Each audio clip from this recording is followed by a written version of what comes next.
Hello, today we're going to go over some of the basics of digital photography. Technically, all of the principles I'll be talking about today are going to pertain to film photography as well, but specifically, we're going to be talking about it in the context of digital photography. So first off, a little bit of background as far as how cameras work. The most popular design throughout the ages has been the variations of the SLR design, which stands for single lens reflex. DSLR, which you've probably heard referring to a lot of digital cameras, stands for digital single lens reflex. Effectively, how it works is you have a lens on the front, light enters through that lens, it bounces off of a mirror into a pentaprism, which will effectively project the image onto an eyepiece, which is where you sort of preview your what your photo will be. That's your viewfinder. When you are ready to take a photo and you press the shutter button, it raises that mirror up out of the path of the light from the lens, and that light will then fall on the digital sensor. It will expose and in the days of film, it would expose the film. Nowadays, it basically is just going to be read by the digital sensor. Increasingly these days, we are dealing with mirrorless cameras. In fact, as far as digital photography is concerned, the entire industry seems to be moving in the direction of eliminating DSLRs from their lineups and moving entirely to mirrorless cameras. They work much in the same way, aside from the fact that they don't have a mirror in between the sensor and the lens. Of course, as a result of that, you can't have, there's no sort of optical way for the image that is coming through the lens to be projected onto a viewfinder of any sort. So you will end up with mirrorless cameras have digital viewfinders as opposed to optical viewfinders, which is effectively the viewfinder is just going to be a tiny little screen that is going to be reading the image from the sensor, and live view playing it back. I mean, that's also the way how the way that live view works on DSLRs, where basically the mirror flips up out of the way, and it is sort of live feeding what the sensor is seeing onto the screen of the camera. And so what about your phone? Everyone has a phone. Phones are getting significantly better as far as image quality these days. I mean, a lot of the new iPhones have multiple different cameras, or not different cameras, but different lenses for sort of different focal length views. They are basically just small mirrorless cameras, right? Obviously, there's no mirror in there. Your phone would be incredibly bulky if they had to like stick a mirror and a pentaprism in that. They do have a much smaller sensor, which again makes sense because you have to fit it inside, that tiny body. And most of them, again, this is starting to change, but most camera phones only have sort of one lens that is supposed to be kind of do a bit of everything type lens. They're very convenient. Obviously, you have it on you at all times. Take your pick of which photographer to attribute the quote to, but the like very trite quote is, the best camera is the one that you have on you. It's still true, right, to some extent, in that obviously if you don't have a camera on you, then you will not be taking any pictures. But typically with your phone, you are going to be a lot more limited in terms of control and the sort of options you have available to you when it comes to actually changing settings and some of that stuff. Some apps do allow for manual controls, but you're still going to be a lot more limited with what you can do with your camera phone than an actual dedicated camera. And over here we do have sort of a visual representation of the sort of different sizes of sensors. The iPhone 6 sensor, which I mean, that's what half a dozen iPhones go, but the sensor size is not going to change. Perhaps the megapixel count on that sensor has changed, but the actual size is not going to change. But you can see that in comparison to the Fujifilm X-T1 sensor, which is going to be a crop sensor, or what is referred to as a crop sensor, versus the Canon 5D Mark III, which would be a full frame sensor, versus a medium format camera's digital sensor. As far as sensor size is concerned, the main issue you're going to run into with a smaller sensor is going to be sort of reproducibility if you're actually printing, right?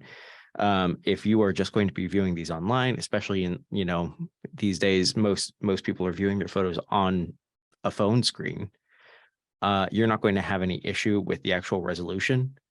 But once you start printing it, you will find very quickly that a photo that you took with your iPhone, if you're printing it at probably any larger than 8 by 10, 8 inches by 10 inches, you're going to notice a very steep drop off in quality. Whereas with the larger sensors, you are going to, it will reproduce at higher quality at larger sizes. That traditionally was sort of one of the main uses of medium format cameras, was for like sort of large prints. To basically, you have more information, more resolution, more everything, so that the when you're blowing it up, the actual factor of enlargement is smaller. Okay, so sort of the main focus today is going to be understanding camera controls, what they do, and sort of the main three that you're going to be working with when you are taking pictures, which make up this exposure triangle you see here. So everything in photography, as far as the sort of mechanics of it, and getting a properly exposed picture, is all about light metering. The main three settings that you're going to be working with are aperture, shutter speed, and ISO. These all are related to one another, and as you change these three settings, you are manipulating the overall exposure of the picture, and understanding what you were doing when you were changing each of these settings will give you a lot more insight into the actual process of taking pictures. It'll give you a lot more insight into what you need to do to achieve the particular look, or the particular whatever it is you're trying to achieve with your photos. This is sort of where it all starts. If you don't understand what is happening with the exposure triangle, you're going to have a very hard time to actually achieve achieve your desired result. So let's start off with aperture. An aperture is, in the context of cameras, is just a series of overlapping metal blades that are within the lens that can be adjusted to let in more or less light. It is represented by an F number, where a smaller number corresponds to a larger aperture. It's because it's like a ratio of the physical diameter of the aperture to the focal length of the lens. And long story short, the number is like it's the denominator. So smaller number means larger aperture. As far as lenses are concerned, there are two kinds of lenses that you will typically see, which are constant versus variable aperture lenses. What that means is that a constant aperture lens, in the context of zoom lenses particularly, over the course of the entire range of the zoom, you will be able to maintain the same maximum aperture. So the very sort of prototypical example of this is like the 24-70 f2.8 or f4 kit lens that comes with some of the nicer full frame cameras. What that means is that if I set my aperture to f4 or f2.8, whatever the maximum aperture is, and I zoom in and out, it does not change the aperture whatsoever. Most sort of cheaper kit lenses, or like kit lenses that come with the a lot of the sort of entry to mid-level cameras, are variable aperture lenses. And what that means is that as you if you set it to the maximum aperture at one point in the zoom range, let's say at its widest, its widest is 18 millimeters, 18 to 55 is like the standard sort of zoom range for a kit lens for a crop sensor camera. If you set it to f3.5, being the largest aperture at 18 millimeters, and then you zoom in all the way to or zoom all the way into 55, a focal length of 55 millimeters, you will notice that as you zoom in, the maximum aperture will get smaller over time until you have gone to the farthest end of the zoom range. I think like 3.5 to 6.3, something like that. F3.5 to F6.3 is like the standard sort of creep from in terms of the largest maximum aperture for the lens for a lot of the variable aperture lenses. Really what that comes down to is just the constant aperture zoom lenses have to be larger by, like, just as it's physics, that they have to be larger lenses. They typically require a lot more lens elements. They're just more expensive to produce, which is why they typically are not sort of bundled with, less expensive cameras. Once you start getting to the multi-$1,000 cameras, typically your kit lens is going to be a constant aperture zoom lens. Probably. That's not always true, but typically that's where you're going to find it, or you'll just buy it as a standalone lens. For example, like the 24-70 f2.8 Nikon G series lens is about $2,000. They get pretty expensive. So why you should care about this, aside from the very obvious larger aperture means that you can let in more light, is that a larger aperture results in a shallower depth of field, which is how much of the picture is actually in focus. If you, look at a lot of portrait photography, and you'll a lot of, especially like wedding portraits and whatnot, a lot of it is done with very shallow depth of field, where like just the subject is in focus and everything else in the background just sort of blends, and sort of melts away into a sort of blurry, not blurry, but just a defocused, sort of nice, pleasing sort of wash of color, right? Obviously, the other end of the spectrum there is if you have a very small aperture, you have a very wide depth of field, which means that more, like, at the very least, a good portion of what is in frame will be in focus, if not everything. That was sort of the on the other end of the spectrum, from like traditional portrait photography these days. You had like the F64 movement, which is using an incredibly tiny aperture. Ansel Adams was a big proponent of that, to get absolutely everything in focus. But typically you don't see a whole lot of that these days. So here we just have a little bit of an example. You can see that at f1.8, the trees and the sidewalk and the grass in the background just kind of turns into blobs of color. We're out, with really just the flowers in the foreground focus. And then as you sort of stop down, which is the term for decreasing the size of your aperture, you'll see you see that the trees, and you can sort of make out more of the trees. They come more into focus. They're not. It doesn't necessarily mean that they are in focus, but at the very least, there's like sort of more definition there, right? Okay, so second aspect of the exposure triangle is shutter speed. It is effectively how long the sensor is going to be exposed to light. Obviously, if you expose the sensor to light longer, it is going to receive more light, which means that you will have a brighter exposure, right? So a slower shutter speed will result in a brighter exposure. Typically on digital cameras these days, it ranges between like a quarter of a second to 1/4000th or 1/8000th of a second.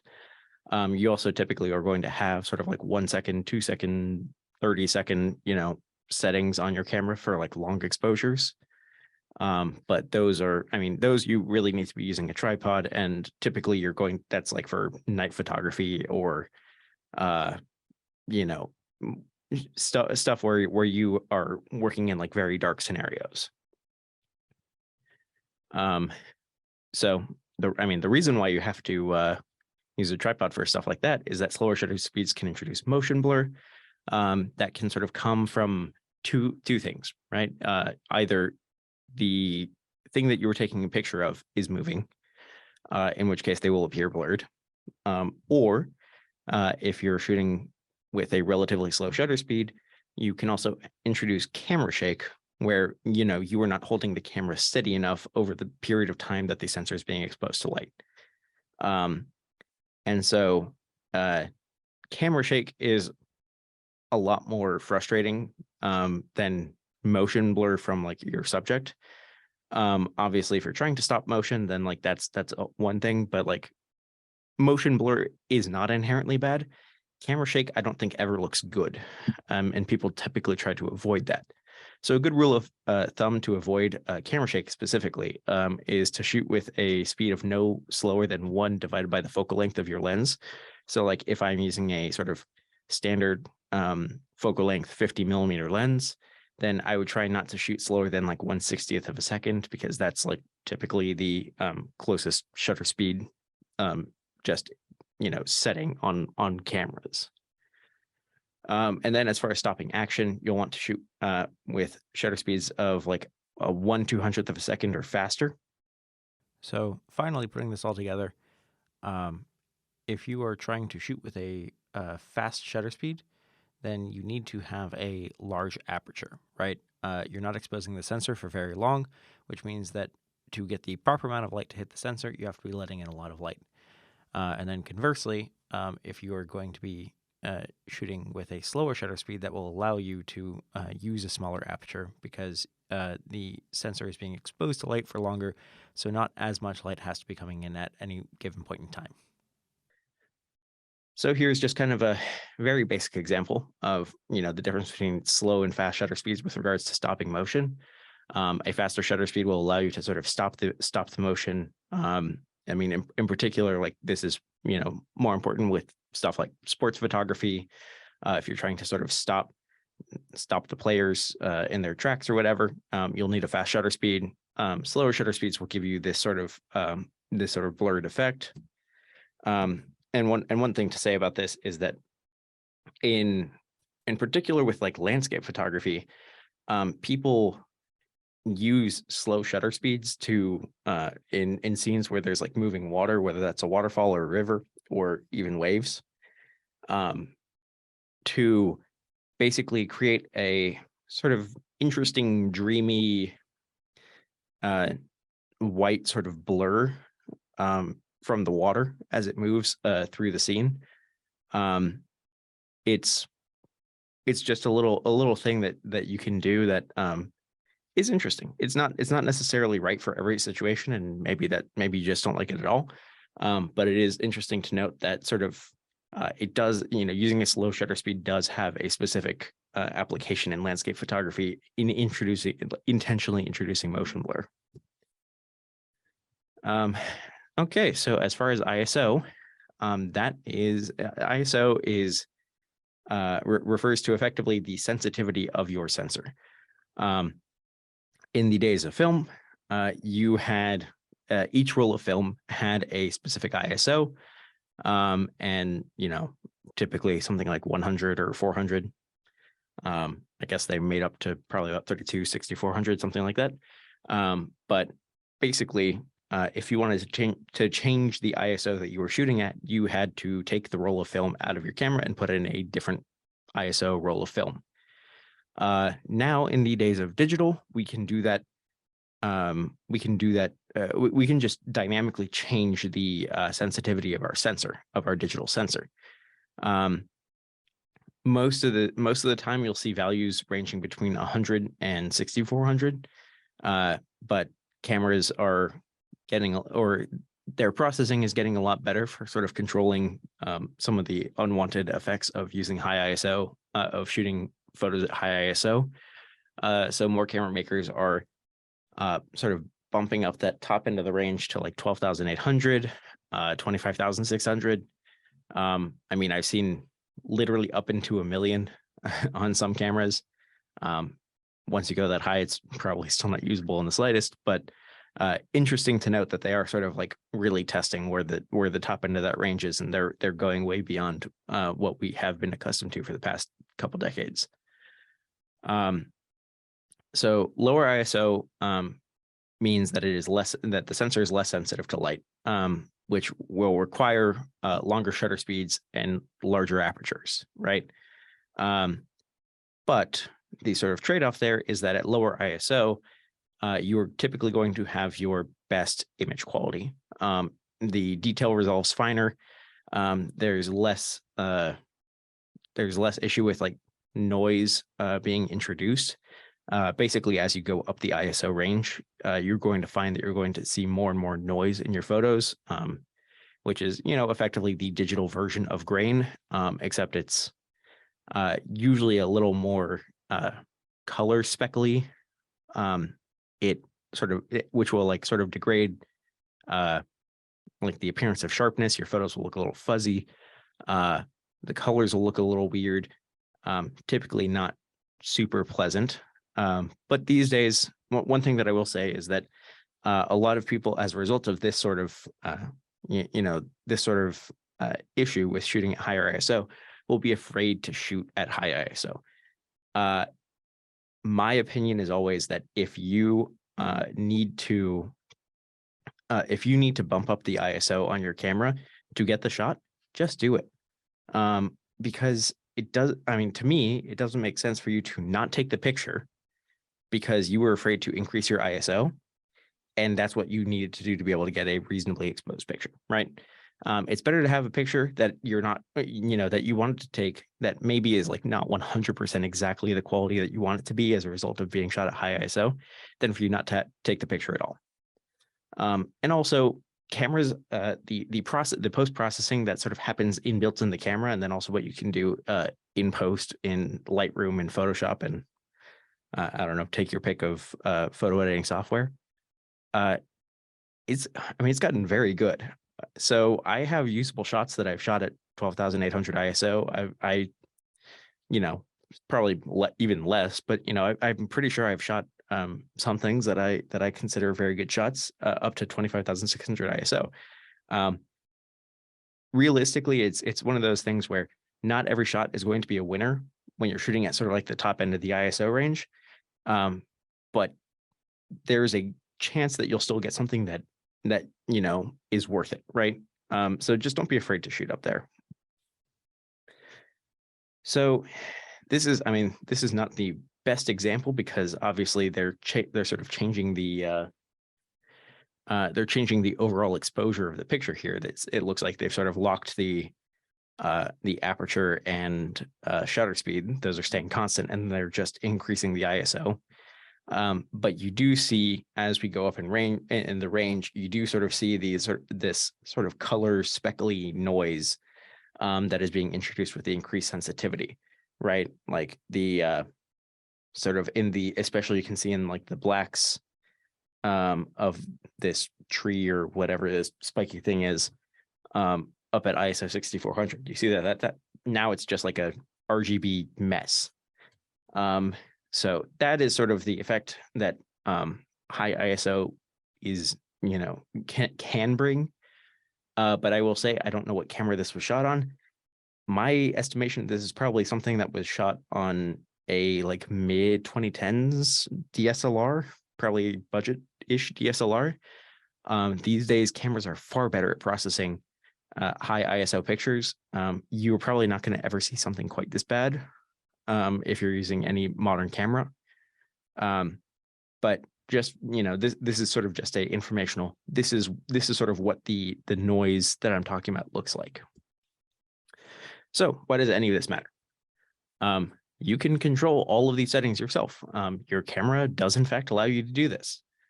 By changing these settings strategically, you can improve your results depending on what exactly you want to do with your photos, right?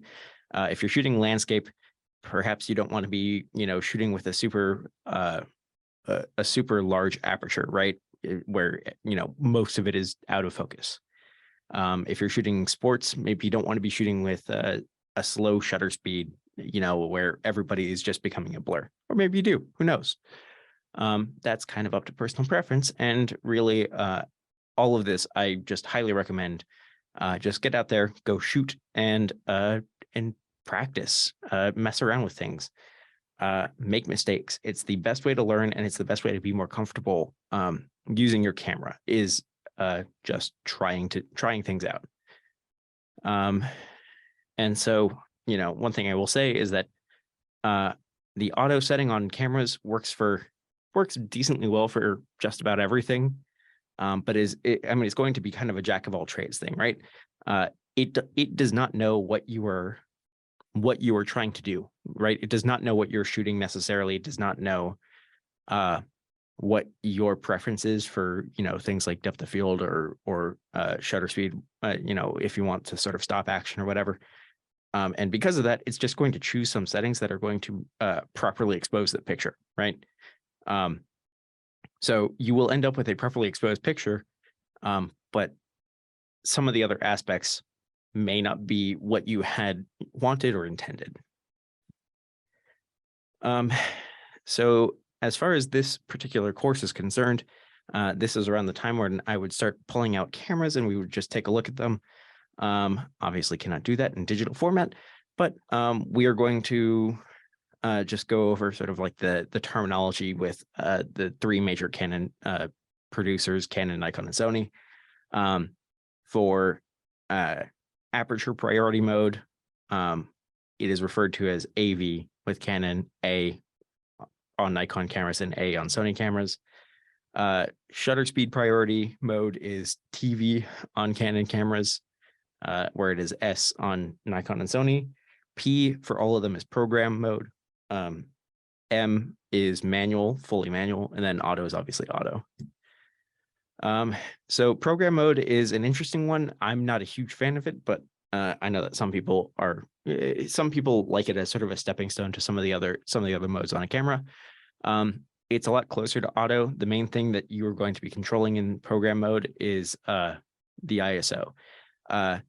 In auto, typically it's going to automatically set your ISO as well, which can lead to some weird situations where it's like setting ISO 1600 when you're outside and it's sunny. It does weird things sometimes. Program mode sort of alleviates that concern, where you can say, well, I'm outside and it's sunny. I'm going to set this to ISO 100.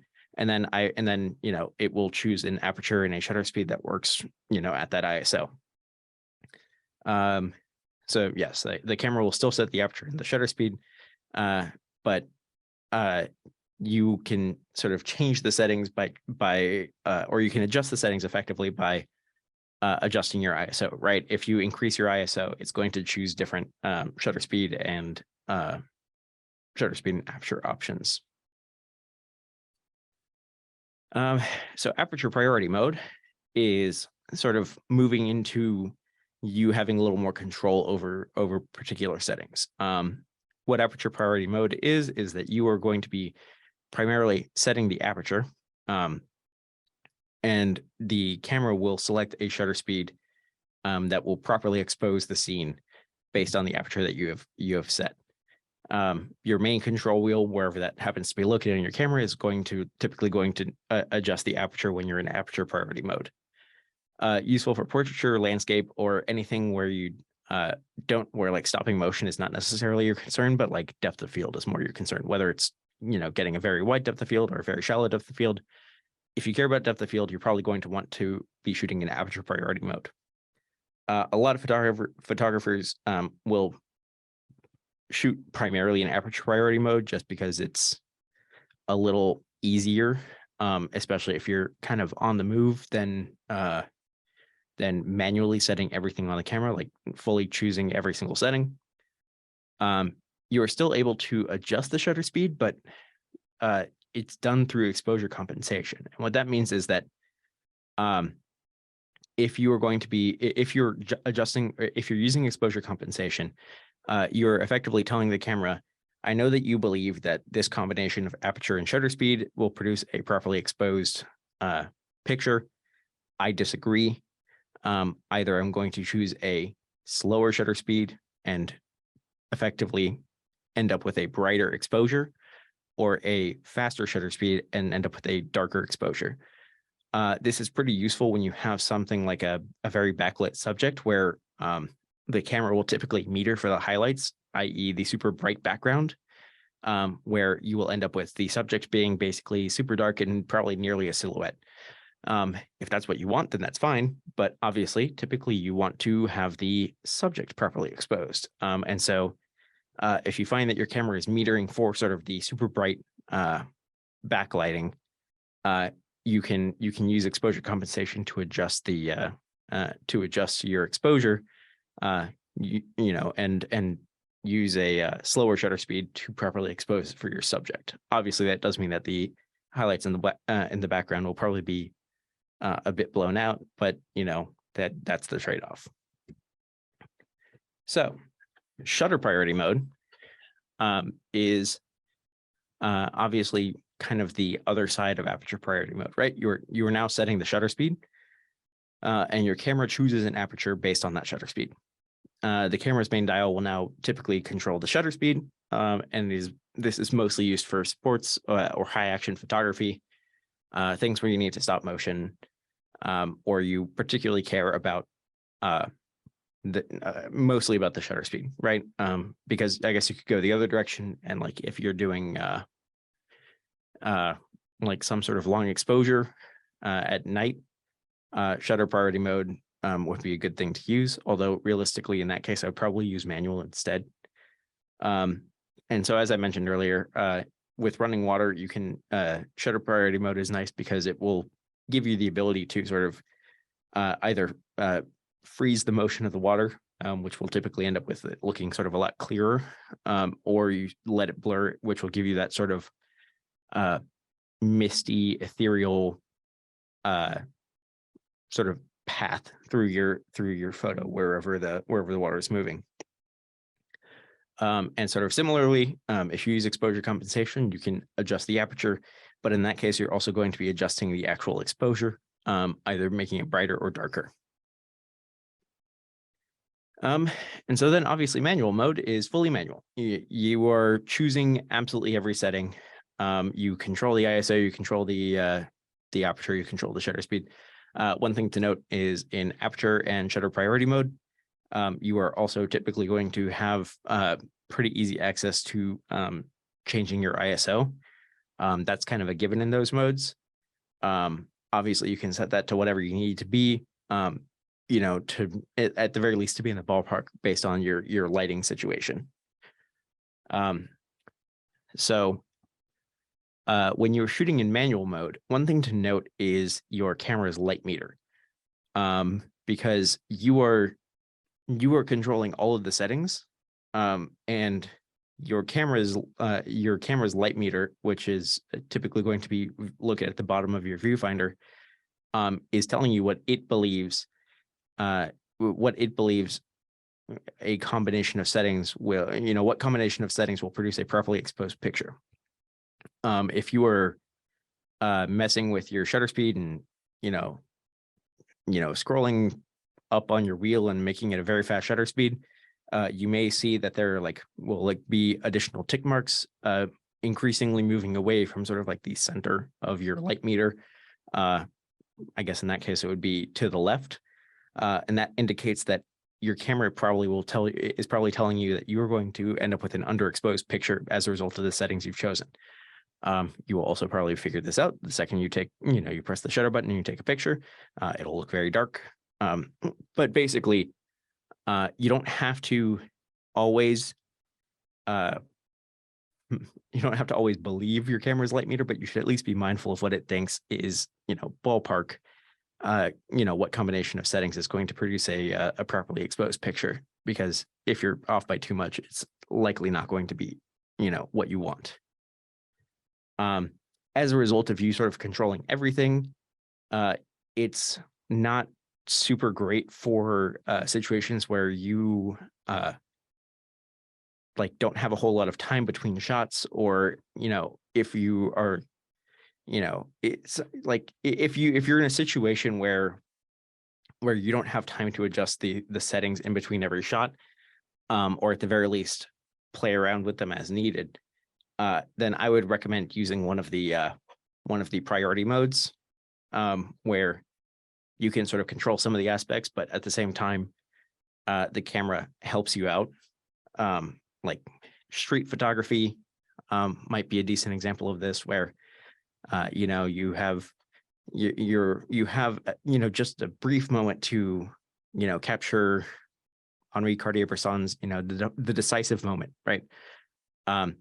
In those sorts of situations, you don't want to be sort of fumbling around with all, making sure that like changing all of the settings while you're trying to take the picture, right? You might have to spin the dial a little bit, but like, in one of the priority modes, but at the very least, that if you raise the camera, take a picture, it should come out reasonably well exposed in one of the other modes. And then also in situations like long exposure nighttime photography, your camera's light meter is going to be basically useless. So in situations like that, where the light meter is not useful or something that you are going to actively ignore, manual mode is what you want to be using. And so, yes, now this is the part of the class where, you should pull out your camera and take a look at all of the physical dials and look at some of the menus and, try and find all of the things that we mentioned here. If you have any questions, there are certainly probably many YouTube videos for your specific camera. You can always look at the manual, although people don't like looking at manuals these days.